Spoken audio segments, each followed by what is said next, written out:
Hi, welcome to my Ragim Fox review. The Fox comes in two different varieties. It comes in the plain Fox and the Fox Custom. This review will be on the Fox, but the only difference between the two is the wood that they're made of. The Fox is made from an exotic redwood, and the core of the limb is maple, as you can see here, and it has a black fiberglass overlay. The Fox Custom is made with walnut and has clear fiberglass, so you can see the maple.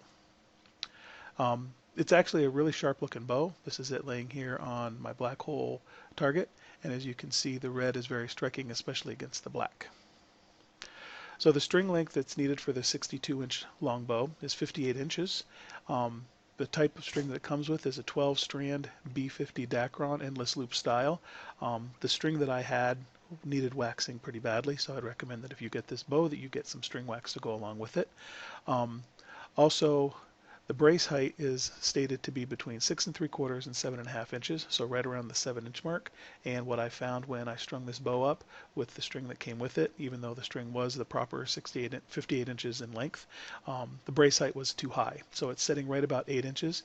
So I'm hoping that with time the string will relax a little bit, as Dacron strings have a tendency to creep somewhat, and that over time this string will stretch out just enough so that we get down to that 7.5-inch brace height that's needed. So this is the bow that we're doing a review on today. It's a 62 inches in length as stated, and it's a 20-pound bow, which is about as light as they go. This bow was purchased for my wife for Christmas.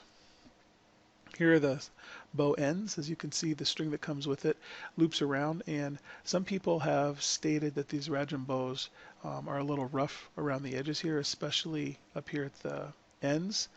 They cause maybe some chafing on the string. Although this particular bow doesn't exhibit that, I have some other Ragim bows that definitely do, so I'd recommend maybe getting a fine rat tail file or maybe some very fine sandpaper if you find that your tips are a little more rough than what I've got here. So I just wanted to go up the bow so you could see kind of how it looks. I think it's got really nice lines. It feels good in the hand. So this is the string, and I went ahead and installed some finger savers, and this is the knock point. It's a boning knock point that I used to set her knock. I also used my square in levels to make sure that this was aligned up properly. You want to get it about 1/8 of an inch above center for a longbow traditionally. However, I set this one up perfectly square because she prefers to use this thing called an arrow holder. It's affixed with a little piece of double-sided sticky tape and just goes on the riser here. And she likes it because it holds the arrow very securely. It doesn't drop off the shelf like a traditional arrow rest might. So this is what that looks like from the front. So you can see the bow has got some really nice clean lines, and this arrow holder just kind of sticks here on the side. And this is what it looks like when you've got an arrow nocked. So the arrows click in just below the knock point, and it sits inside of this, and if you rotated your bow completely upside down, this arrow would not fall out.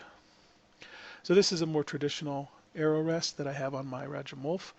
This is probably what I would recommend most people going with. It's very easy to install. You affix this shelf plate here. It's got some double-sided tape already pre-applied, so you just align the bottom of this up with the bottom of the shelf, and then you put the large rectangular piece of bare hair down on here, push it down, and then get a pair of good sharp shears and just go around the edge to shear off any excess. This works wonderfully. It's very quiet, so that's what I would recommend if you're going to be shooting a little bit more traditionally. These are the arrows that I got for her bow. They're Eastern traditional only carbon arrow. Carbon's nice and rugged, so if they're not going to bend or crack anytime soon. Although if you hit rocks or metal target frames, you definitely want to flex them to make sure there are no cracks. This is the item number from Three Rivers if you want to order these up. I get the 500 spines in full length, and I use 100 green field tips. So this is the arrow shot out of that bow from about 15 yards away into the black hole target.